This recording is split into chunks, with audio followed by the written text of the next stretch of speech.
Our topic this week is language and identity. Here are some key points to look for in the reading. What do we mean by identity? The internet is full of quotes like this one about being yourself. That phrase there, the real you, seems to suggest that you are born with your identity and that it's permanent. But it's actually more accurate and more useful to think of identity not as static, but as fluid and changing. On a related point, you don't have just one identity, but multiple identities. Think of it as having different roles in life. For example, the identities of this person in the picture here may include being, let's say, a man, an American, an employee, a musician in his free time, a brother, a friend.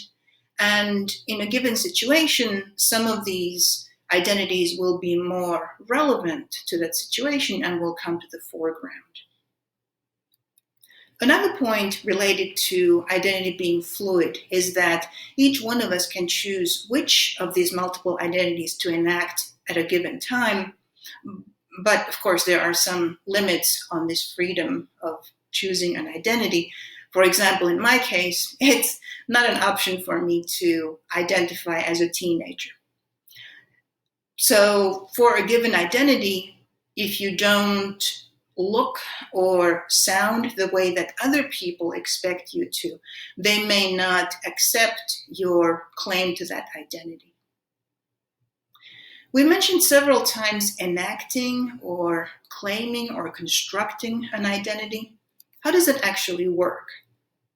Well, there is a really wide range of resources that individuals can choose from to convey their identities to other people. Clothing, certainly, many other things.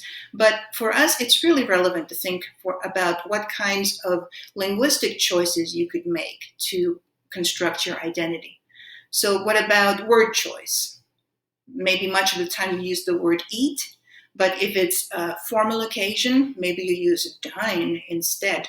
Or if it's a casual get-together with people that you know well, maybe you say chow down. Then there's lots of choices you can make with different kinds of pronunciation. Do you say garage or garage? And for multilingual people, even the language that they choose to speak in a given moment also can serve to convey to other people that the speaker's identity. We have been talking about choices a lot. And you may be thinking of choice as something that you do with conscious awareness, deliberately. And that's not necessarily the case here. Many of these choices have become pretty automatic over the years, and they don't require us to put attention on them. Seemingly, there is no effort involved. Much of the time, we are not at all aware of making these choices. But we are making a bunch of linguistic choices every day. So these are some things to keep in mind as you head into this week's reading.